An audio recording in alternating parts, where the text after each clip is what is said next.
to my channel. Please like, comment, and subscribe. Catastrophe maritime injuries.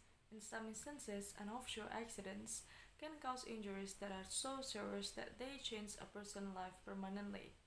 These types of injuries are so notorious that the medical and legal community has a word for them: catastrophic injuries.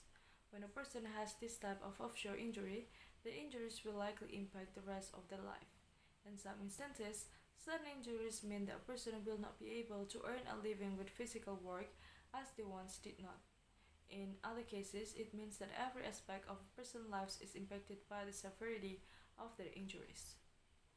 Serious maritime injuries that change life include traumatic brain injuries or TBI, spinal cord injuries, paralysis, amputation, brain injuries, crush injuries. Often these offshore injuries require a lifetime of medical care. When workers are suffering from an accident that they did not cause, they deserve a compensation for the care that will make their life as comfortable as possible. Maritime burn injuries. One of the most catastrophic injuries that can occur in a maritime accident is a burn injury. If you suffered a burn injury during a maritime accident, it is vital to contact a top-rated Houston maritime burn injury lawyer as quickly as possible. Arnold and Aitken LLP has helped hundreds of injured seamen advocate for their rights, including those who had suffered serious burn injuries while working offshore. Common causes of offshore burn injuries include contact with hazardous chemicals. Highly flammable chemicals can cause severe burns. Electrical accidents. Faulty or improperly handled electrical equipment can spark a fire. Engine room fires. Malfunctions in engine room can cause an explosion of fire. And then the next is equipment malfunction. Hazardous or defective equipment can cause a fire. And then explosion caused by highly flammable chemicals used for the vessel or onboard equipment. Types of burn injuries a maritime workers can experience. There are several degrees of burn injuries depending on the severity of the burn. Burn injuries can be caused by extreme heat, electricity, chemicals, radiations, or friction. Any of these burn hazards are present on a seafaring vessel or offshore rigs. Burn injuries can range from mild to severe life-altering burn, including first-degree burns. This is usually a surface burn that does not necessarily require medical attention but may cause irritation and pain. Second-degree burns. This is a more severe burns that may cause blister and may extend below the surface. Healing can take a few weeks. Third and fourth degree burns. These are the most serious burn injuries because they extend through the entire layer of tissue that lies below the surface. This layer contains a structure such as a nerve ending, sweat glands, hair follicles, and blood capillaries. These burn injuries are much more severe and will require a longer healing process and more medical attention. Serious burn injury complication. Severe burn injuries can lead to serious complication if not treated properly.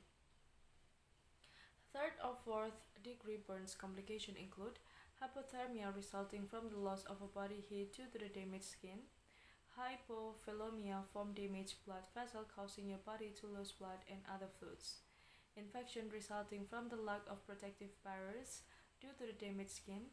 Joint difficulties can result from the build-up of a scar tissue. Sepsis and result from an infection. This is a life-threatening condition. Hospitalization cost for catastrophic burns can run into the six-figure range. This is why it is vital to contact an attorney as soon as possible to recover financial compensation for your injuries. Suffering these injuries without support can destabilize your future, and the sooner you get in contact with a maritime burn injury lawyer, the better your chances of achieving the best possible outcome for your case. Houston Maritime Brain Injury Attorneys. Head injuries occur frequently in the maritime industry depending on the severity of the burns. Lifelong treatment may be needed. In many cases, it may seem as tough cases could have not been prevented. In reality, many brain injuries accidents could have been prevented with the proper precautions. If that's the case, you may be able to file a claim under the Jones Act. Some of the most common causes of brain injuries include broken equipment, conveyor belt accidents, crane and cargo accidents, improper safety guidelines or training, improperly stored equipment, lack of safety equipment, poor ship maintenance, slip and fall accidents. And then the next types of brain injuries and common symptoms. When a maritime worker suffers a head injury, it is one of two types: a closed head injury and an open head injuries. A closed head injury is when an injury does not cause the skull to be broken, fractured, or pierced. As an open head injury is when the skull is pierced or fractured. Although open head injuries may seem more severe, closed head injury are difficult to diagnose and can require extensive treatment.